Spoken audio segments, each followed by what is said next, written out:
Olá pessoal, tudo bem com vocês? Na aula de hoje nós vamos falar sobre desenvolvimento sustentável.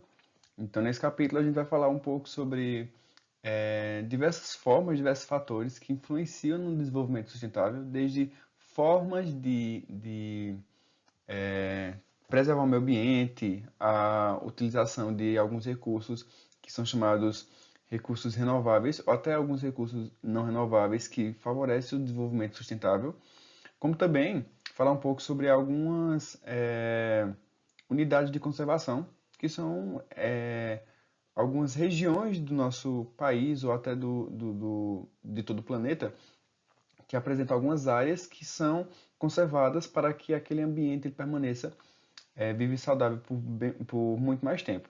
Então, nossas aulas, esse conteúdo ele vai ser dividido em três aulas. Então, nas duas primeiras aulas a gente vai trabalhar conceitos e na terceira aula a gente vai trabalhar algumas questões, certo? Então, vai ser uma aula de resolução de questões.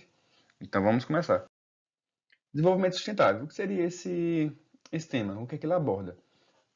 Então, a expressão desenvolvimento sustentável pode ser entendida como um desenvolvimento econômico e material que leva em conta as consequências das atividades humanas sobre o ambiente e utilize de recursos naturais que possam ser renovados. Então, lembre desses conceitos que são importantes lá na resolução das questões, certo? Para que não haja degradação do ambiente ou esgotamento desses recursos. Para que uma sociedade se desenvolva de modo sustentável, ela deve praticar atitudes que entendam não apenas as suas necessidades, mas também a necessidade das futuras gerações. Então vejam só, o termo desenvolvimento sustentável é quando a gente está trabalhando, utilizando dos recursos naturais de tal forma que a gente ou não degrade o meio ambiente, ou se for realizar de alguma forma a utilização de algum recurso natural, que a gente esteja repondo esse material, certo?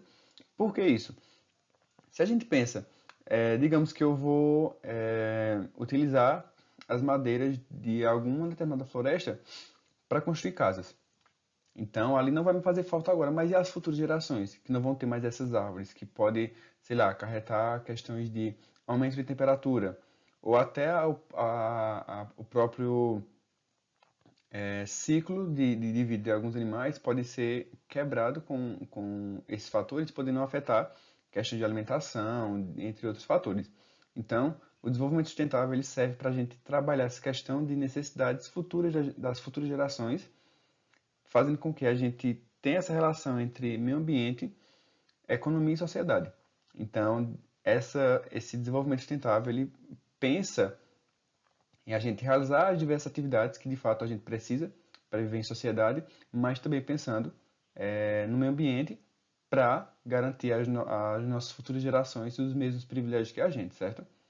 Então, continuando, quais são, para que a gente consiga manter esse desenvolvimento sustentável à tona, ou melhor, em nossas práticas e nossas atividades, existem alguns desafios. Então, eu trouxe aqui esse mapa conceitual tirado do livro de vocês, que diz o seguinte: desafio para estabelecer o desenvolvimento sustentável da sociedade humana. Vou pegar aqui o laser para acompanhar com vocês. Então, quais desafios são esses? Qualidade do ar. O que é que impede que a qualidade do ar seja mantida por muito tempo?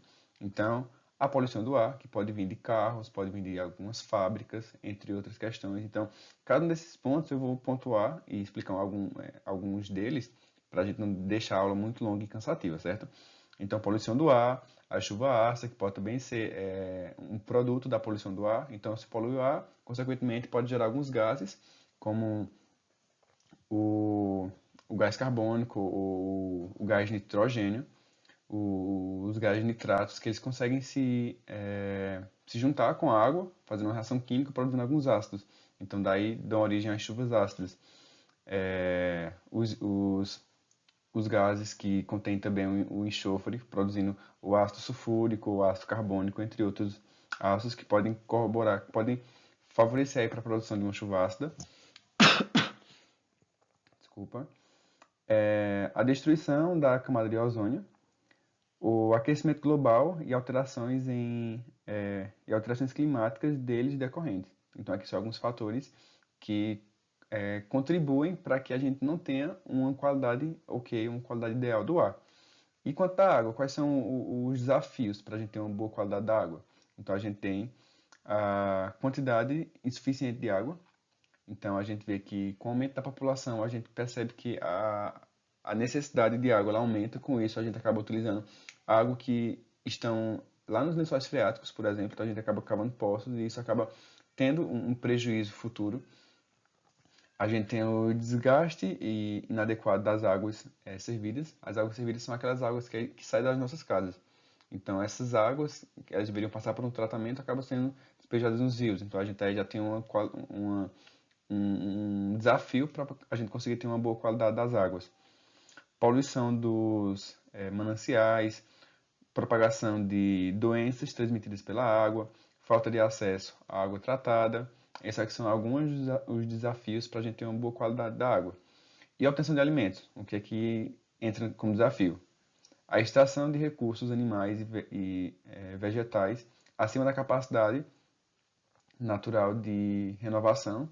Então, se a gente consome muito determinado alimento, sejam eles frutas, animais ou o que sejam, a gente acaba obtendo acima do que é necessário, ou melhor, uma quantidade acima do que aquele ambiente pode repor, a gente acaba tendo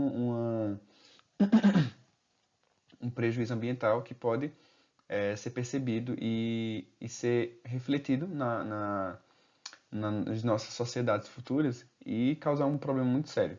Então a gente tem também a perda de totalidade do solo, ou melhor, perda da fertilidade do solo, que isso pode ser ocasionado por diversos fatores, desde o uso de agrotóxicos, alguns outros produtos são colocados no solo, a fome, a desnutrição, o desperdício de alimentos. Então veja que essa questão de sustentabilidade não tem a ver só com poluição do ar. A gente tem essa relação entre sociedade, economia e meio ambiente, que entra aí nessa questão sobre desenvolvimento sustentável, certo? Lembre desse ponto. Seres vivos e biodiversidade, quais são os desafios? A gente tem a caça e a pesca predatória, a gente tem o desmatamento, a introdução de espécies estranhas ao ambiente, que são aqueles animais ou plantas que estão no ambiente que não deveriam estar, então são intrusos e acabam meio que destruindo a fauna e a flora típica da região. A gente tem destruição ou alteração dos habitats, extinção de espécies. Então, esses aqui são alguns fatores que podem contribuir para um desafio para manter os seres vivos e a biodiversidade de forma adequada. A produção de bens e geração de energia. A gente tem a exploração de recursos renováveis em velocidade maior do que a capacidade natural de renovação. Então, um dos principais problemas do uso de recursos renováveis é a gente utilizar muito desses recursos e ultrapassar a quantidade necessária para que o ambiente ele consiga repor. Então, por exemplo, vamos falar novamente das árvores. Então, se a gente consome ou desmata uma grande quantidade de árvores em determinada região, mais do que a quantidade que essa floresta ela consiga repor novamente, então a gente acaba tendo um problema seríssimo. Então a gente tem que entender que se a gente vai tirar recursos da natureza, a gente tem que tirar de tal forma que ela consiga repor novamente. Então se a gente excede essa quantidade, a gente gera um problema muito sério para o desenvolvimento sustentável. E a intensa exploração de recursos que não são renovados naturalmente. Então a gente tem o uso de recursos não renováveis, que se usado de uma forma inadequada, pode acabar faltando nas nossas gerações futuras.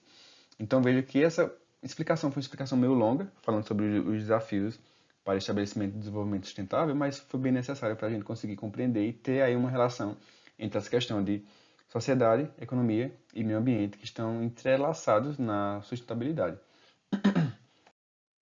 Entre outros fatores que contribuem para a preservação do meio ambiente, quando a gente fala sobre, englobando uma parte da questão sobre desenvolvimento sustentável, já que a gente também foca na questão do meio ambiente, é a implantação e a utilização de uma coisa chamada de unidades de conservações, que são as famosas UCs, que elas são de dois tipos, daqui a pouco a gente vai comentar um pouquinho como é que elas funcionam e para que elas servem.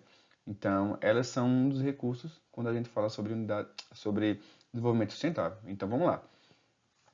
Unidades de conservação podem ser definidas como um espaço territorial e seus recursos ambientais, incluindo as águas jurisdicionais, as características naturais relevantes legalmente instituídas pelo poder público com o objetivo de conservação e limites definidos sobre regime especial de administração a qual se aplicam garantias adequadas de proteção.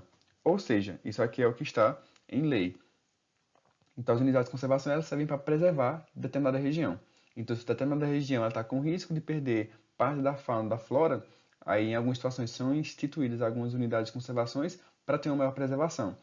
Sendo elas desde uma questão mais rígida, como um tipo de unidade de conservação que não pode nem ser visitada, algumas que é aberta para visitação, ou até em alguns outros casos, algumas unidades de conservação que alguns povos conseguem viver nessa região, ou seja, aqueles que utilizam tal recurso natural, mas repondo ao mesmo tempo, certo? Então elas permitem esses vários tipos de unidades de conservação com o objetivo de preservar um determinado ambiente. Então, de acordo com o Sistema Nacional de Unidades de Conservação, as unidades de conservação podem ser de proteção integral ou de uso sustentável. Então, a gente tem esses dois tipos. As unidades de conservação de proteção integral prevê a manutenção dos ecossistemas livres de alterações causadas por interferência humana, admitindo apenas o uso indireto dos seus recursos naturais, ou seja, normalmente para uso de estudos, uso de pesquisa. O uso indireto é aquele que não envolve o consumo, coleta, danos ou destruição dos recursos naturais. Então, essa é a principal definição para as unidades de conservação de tempo integral. E a gente tem as unidades de conservação de uso sustentável que permitem o uso direto dos recursos naturais e a exploração do ambiente de maneira a garantir a perenidade dos recursos ambientais renováveis e dos processos ecológicos, mantendo a biodiversidade e os demais atributos ecológicos. Então, esse vejo que esse entra meio que na definição que eu comentei com vocês em outro momento, ou melhor, eu acho que foi no slide anterior, sobre a questão de existir alguns povos, alguma determinada população, que vai até utilizar parte do recurso, só que colocando de volta no lugar, certo? De forma socialmente justa e economicamente viável. O uso direto é aquele que envolve a coleta e uso, comercial ou não, dos recursos naturais, só que fazendo com que aquele material retirado da natureza seja reposto de alguma forma. Então, aqui a gente tem os dois tipos de unidades de conservação, que são unidades de conservação de proteção integral e de uso sustentável. A gente tem diversos tipos que cada um deles tem um objetivo específico, sejam eles de proteção integral, como sendo estação ecológica, monumento natural, parque nacional, estadual ou municipal, refúgio de vida silvestre e reserva biológica. Esses são exemplos de unidades de conservação de proteção integral. Já o de uso sustentável, a gente tem as florestas nacionais, estaduais, municipais, reserva extrativista, reserva de desenvolvimento sustentável, reserva de fauna, área de proteção ambiental, área de relevância e interesse ecológico e as RPPN, certo? Então aí a gente tem as principais unidades de conservação encontradas na nossa região, sendo elas de proteção integral ou de uso sustentável, certo? Então, pessoal, o áudio de hoje é isso. Espero que vocês tenham gostado, não tenha sido cansativo, já que a gente passou um tempinho focando em alguns dos pontos principais quando se fala sobre desenvolvimento sustentável. E próxima aula a gente continua com esse conteúdo, certo? Então, tchau e até a próxima aula.